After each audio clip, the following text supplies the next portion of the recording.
31 अक्टूबर से पहले चालू होगा ड्रीम 11। दोस्तों, मेरा नाम शुभांकर मिश्रा है। इस वीडियो में मैं आपको 3 ऐसे पॉइंट बताऊंगा जो गवर्नमेंट की तरफ से बोले गए और उनको सुनने के बाद आपको 90% यहां पर कंफर्म हो जाएगा ड्रीम 11 क्यों वापस आएगा। और जितनी भी ऑनलाइन गेमिंग एप्स है उनको बहुत जल्द गवर्नमेंट स्टार्ट करने की ये वाली है। और दोस्तों, ये जितनी भी बातें इस वीडियो में मैं आपको बताने वाला हूं ना, मेरी तरफ से कोई बात नहीं है। ये जितनी भी बातें मैं आपको बोलूंगा गवर्नमेंट ने बोली है तो ही मैं आपको बताऊंगा भाई, और इनका प्रूफ भी दूंगा लाइव। क्यों गवर्नमेंट 100% वापस लाने वाली है और आपको क्या लगता है? इस वीडियो को पूरा देखने के बाद आप कमेंट बॉक्स में जाकर के टाइप कर सकते हो। अब 2 अक्टूबर 2025 को एक ड्राफ्ट जारी किया है हमारे जो आईटी मिनिस्टर है अश्विनी वैष्णव। उस ड्राफ्ट में क्या है मैं साइड में लगा दूंगा, आपको मैं शॉर्ट में समझा देता हूं। उसमें यह लिखा हुआ है, आप फ्रंट पेज पे देखोगे ना, तो जितने भी ये फैंटेसी, जितने भी ऑनलाइन गेमिंग के स्टेक होल्डर्स हैं, जिन्होंने पैसा लगाया है या फिर ओनर्स हैं, एक सजेशन मांगा है। भाई, आपकी एप्लीकेशन को आप आगे आने वाले टाइम पे रन करना चाहते हो या फिर उसको बंद करना चाहते हो? आपसे यस या नो में जवाब मांगा गया वहां पे। और जो आम जनता है, जो पब्लिक है, जैसे हम लोग, आप लोग, इनसे भी पूछा गया है भाई ये चीजें चलनी चाहिए या फिर बंद होनी चाहिए। सभी लोगों से पूछा गया है। अब यार देखो, जिसकी एप्लीकेशन होगी, जिसको जो पसंद होगा, हम लोगों को पसंद है तो हम तो हाँ ही करेंगे। एक तरीके से गवर्नमेंट वोटिंग करवा रही है, ज्यादा लोग हाँ बोलेंगे या फिर ना बोलेंगे, आपको भी वोटिंग करनी है। आपको इस वीडियो के डिस्क्रिप्शन में हमारे टेलीग्राम चैनल का लिंक मिल जाएगा, जहां पे आपको फ्री ड्रीम 11 की टीम्स मिलती है और भी काफी अच्छी चीजें आपको सिखाई जाती हैं। आप टेलीग्राम को ज्वाइन कर सकते हो, इसकी पीडीएफ भी डाला हूं मैं, आप अच्छे से जाके पढ़ सकते हो। ड्राफ्ट के अंदर काफी सारी और भी चीजें लिखी हुई हैं। अब मैं आपको समझाने की कोशिश कर रहा हूं, आप खुद से अंदर से सोच के देखना गवर्नमेंट ये सही बोल रही है या गलत बोल रही है। जब गवर्नमेंट ने बैन कर दिया, ध्यान से सुनना भाइयों, जब गवर्नमेंट ने बैन कर दिया सारी ऑनलाइन गेमिंग एप्स को, उन्होंने ये भी बोला था 1 अक्टूबर से हम एक्ट को लागू कर देंगे, लेकिन किया नहीं है गवर्नमेंट ने। अब क्यों नहीं किया उसका रीजन मैं आपको समझा देता हूं। गवर्नमेंट अभी भी आपसे ये पूछ रही है भाई इन एप्स को हमको चलाना चाहिए या नहीं चलाना चाहिए, रेगुलेट करना चाहिए, क्या करना चाहिए। अब यार आपने जब बैन कर दिया, आपने सब कुछ खत्म कर दिया, आप क्यों पूछ रहे हो भाई? क्योंकि उसमें हो सकता है आपका भी फायदा हो। समझो मेरी बात, गवर्नमेंट ने साफ ड्राफ्ट जारी किया है भाई, आप अपनी ओपिनियंस दो, वोटिंग करो। ये चीज आप पहले भी कर सकते थे ना भाई, बैन करने से पहले भी कर सकते थे ना ये चीजें आप। अगर आपको बैन करना ही नहीं है तो आप इतनी बातें क्यों कर रहे हो? भाइयों, मैं सही बोल रहा हूं, गलत बोल रहा हूं? आप कमेंट करके बताना आपको क्या लग रहा है मेरी बातों से। आप बैन करने के बाद आप बोल भी रहे हो हम एक्ट लागू करेंगे। आप आज ये पूछ रहे हो फिर से पब्लिक से, और जितने भी गेम के ओनर्स हैं उनसे ये पूछ रहे हो भाई आपको क्या लगता है, आपकी एप्लीकेशन सही है या गलत है? आपको चलाना चाहिए या फिर इसको बंद करना चाहिए?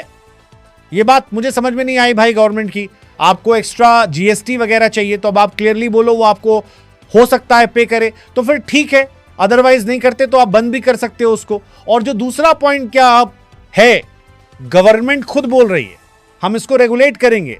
रेगुलेट का मतलब है भाई इसमें कुछ रूल्स एंड रेगुलेशन लिमिटेशंस के साथ आप खेल सकते हो। इससे आपको कहीं ना कहीं लगेगा 90% चांस है ड्रीम 11 वापस आ जाएगा।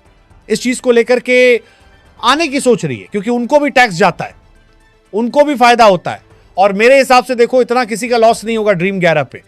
इस टाइम पे तो बैटिंग बहुत अच्छे से चल रही है ड्रीम 11 को बैन होने के बाद। तो गवर्नमेंट ने सोचा तो अच्छा था, लेकिन शायद मेरे हिसाब से गलत हो गया लोगों के साथ और गवर्नमेंट के साथ भी, क्योंकि बैटिंग वालों को ज्यादा फायदा हो रहा है। यहां से तो फिर भी टैक्स आता था गवर्नमेंट को और उनको फायदा हो रहा था, और ये लीगल तरीके से भी काम करती थी। यहां पे लोग स्किल्स का यूज करते थे। अब लेकिन जितने भी यूजर्स थे वो असली में गलत रास्ते की तरफ चले गए। मेरा जितना मानना है, और जो गवर्नमेंट की तरफ से ड्राफ्ट जारी किया है उसमें एक पॉइंट ये भी था भाई, ड्रीम 11 फ्रॉड कर रहा था। ये जितनी भी एप्लीकेशन थी फ्रॉड कर रही थी भाई। आप जितवा रहे हो लोगों को। अभी आईपीएल का आपने देखा होगा, लगभग 74 मैचेस खेले गए थे। उसके अलावा क्वालिफायर के मैचेस भी थे। तो उनमें जितने भी करोड़पति बने, 2 लीग थी करोड़पति की, एक में 3 करोड़ मिलते थे, एक में 1 करोड़ से कुछ मिलते थे। तो जितने भी करोड़पति हैं उनका कोई अता पता नहीं है, वो कौन बने थे या फिर खुद ही ड्रीम 11 खुद ही जीत लिया। तो गवर्नमेंट को ये भी लगता है, ये बात मैंने आपको के टाइम पर भी बताई थी वीडियो बना करके, क्योंकि ड्रीम 11 फ्रॉड कर रहा था आपके साथ। कुछ मैचेस में मैं ये नहीं बोलता ड्रीम 11 हमेशा फ्रॉड करता है, कभी कभी कर लेता है, और आप स्मॉल कॉन्टेस्ट खेलोगे तो उनमें तो आपके साथ फ्रॉड हो ही नहीं सकता, क्योंकि लिमिटेड लोग आते हैं, आपका जितना कंफर्म होता है वहां पे। और ये जो बड़ी लीक्स होती है इनमें कहीं ना कहीं देखो, मुझे भी थोड़ा बहुत डाउट है, मैंने आपको पहले भी बताया, आप लोगों को भी लगता है, काफी लोगों को लगता है। तो ड्रीम 11 अगर आप छोटे कॉन्टेस्ट खेलते हो तो आपके लिए सही है। बाकी जो मेगा कॉन्टेस्ट होते हैं जिनमें आपको करोड़ों रुपए दिए जाते हैं, उनमें कहीं ना कहीं फ्रॉड हो सकता है। और जो गवर्नमेंट को लगता भी है, और गवर्नमेंट ने इस पॉइंट को भी इसमें रखा है। आप पूरे ड्राफ्ट को पढ़ सकते हो, जाके डिस्क्रिप्शन में आपको टेलीग्राम का फुल कर रहे हो लिंक मिल जाएगा, वहां पर आप वोटिंग भी कर सकते हो। आपको क्या लगता है ड्रीम 11 आना चाहिए, नहीं आना चाहिए? और 7 अक्टूबर 2025 को हियरिंग भी होने वाली है एक सुप्रीम कोर्ट में ऑनलाइन गेमिंग के ऊपर। गवर्नमेंट क्या सोचती है? वैसे तो गवर्नमेंट ने 31 अक्टूबर तक का टाइम दिया है पब्लिक को, और ये जितने भी स्टेक होल्डर्स हैं, जितने भी कंपनी के ओनर्स हैं, इनको सोच के भाई हमको आप जवाब दे सकते हो 31 अक्टूबर तक। उसके बाद जो भी आगे करना होगा वो हम आपको बता देंगे। तो 31 अक्टूबर तक का टाइम है। अभी 7 तारीख को सुप्रीम कोर्ट में हियरिंग भी होगी, उसमें सुप्रीम कोर्ट डिसाइड कर सकता है भाई ड्रीम 11 और जितनी भी एप्लीकेशन है, क्योंकि सुप्रीम कोर्ट ने तो पहले भी इसको लीगल किया होगा। जितना मुझे लगता है ड्रीम 11 99% चांस से वापस आएगा। आपको क्या लगता है? आप कमेंट करके बता सकते हो। बस मेरा एक ही जवाब है भाई, जब आपने बैन कर दिया, सब कुछ खत्म कर दिया, आप अब क्यों पूछ रहे हो? आप क्या चाहते हो? ये तो मेरे हिसाब से सवाल कोई बनता नहीं है। बाकी आपको क्या लगता है आप बता देना मुझे। बाकी गाइस ये वीडियो पसंद आया तो लाइक कर दो।